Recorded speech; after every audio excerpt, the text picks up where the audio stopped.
Bon, je vous avais promis que j'allais faire une petite vidéo concernant le profil de sortie pour le contrôle en amont de Synosis. Donc, je vous ai préparé un profil de sortie qui va vraiment beaucoup vous aider à faire en sorte là, qu'il y ait moins d'erreurs dans votre document avant de me le remettre. Donc, vous allez pouvoir procéder à une vérification. Ça ne va pas nécessairement tout attraper, mais on il y a plein de choses qui vont passer dans le profil de sortie, là, donc ça, c'est intéressant, c'est un petit plus à mettre dans votre bagage pour plus tard. Donc, j'ai créé un profil de sortie et là, il faut le télécharger. Si vous faites juste cliquer comme ça, vous voyez, là, ça ne fonctionne pas, OK? Dans les Donc, ce qu'il faut faire, c'est il faut cliquer voyons, sur contrôle en même temps sur Mac. Puis, on va faire enregistrer le lien sous. OK? Moi, je vais le mettre sur mon bureau.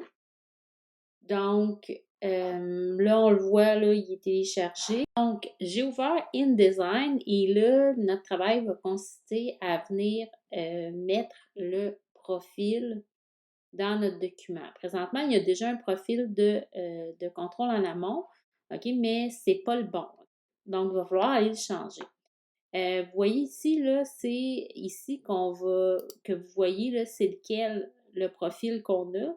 Le profil synopsis n'est pas encore chargé. Il va falloir aller le chercher.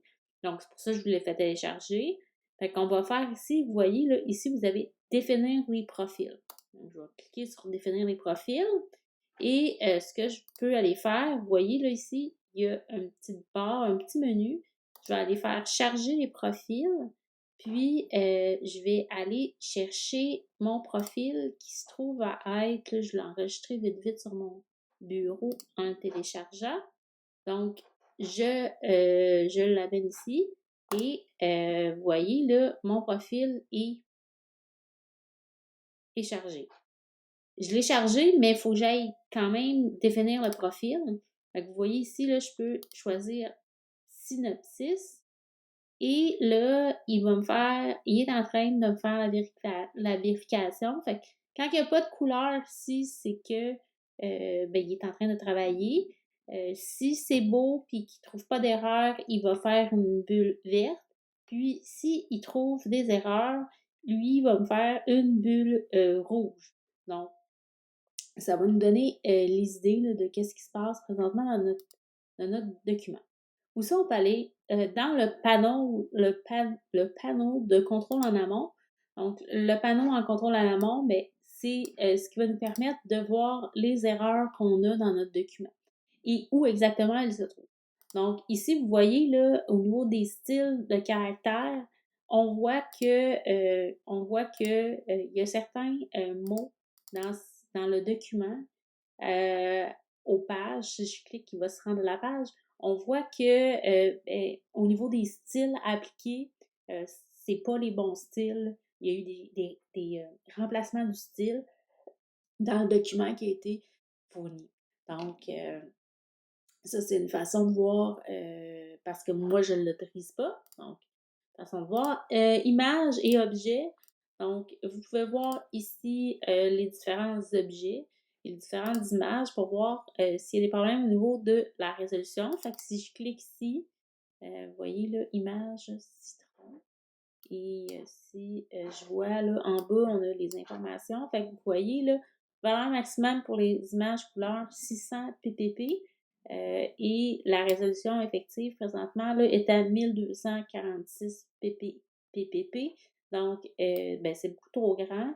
En haut de 600 pppi, ça va faire des moirés à l'impression. Donc, super important de ne pas d'excéder cette résolution effective-là là, de 600 si on ne veut pas avoir de problème avec nos images.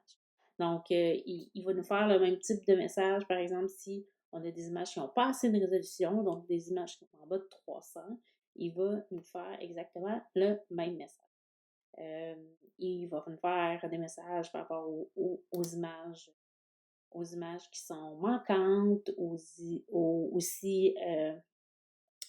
les mauvaises couleurs, par exemple, si j'avais mis des couleurs lab dans mon document et qui ne sont pas autorisées, bien, il va me le dire. Fait que passez par là, allez vérifier, assurez-vous de ne pas avoir d'erreur lorsque vous allez me remettre votre document. Aussi, une autre façon là, de voir par rapport au texte, s'il y a des remplacements au niveau des styles, okay, de caractères, on peut aller dans style paragraphe. Puis ici, vous voyez là, vous avez dans le menu activer et désactiver le surligneur de remplacement de style. Donc, voyez là, ici, si je vais dans mon texte, mettons la page 7,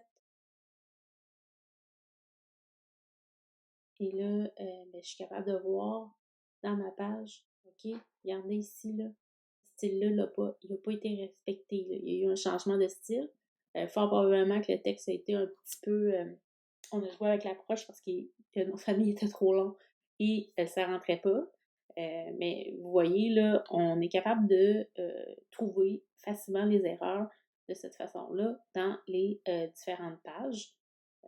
Donc, voilà, j'espère que ça vous aide efficace et que ça va vous aider donc à minimiser le risque d'erreur.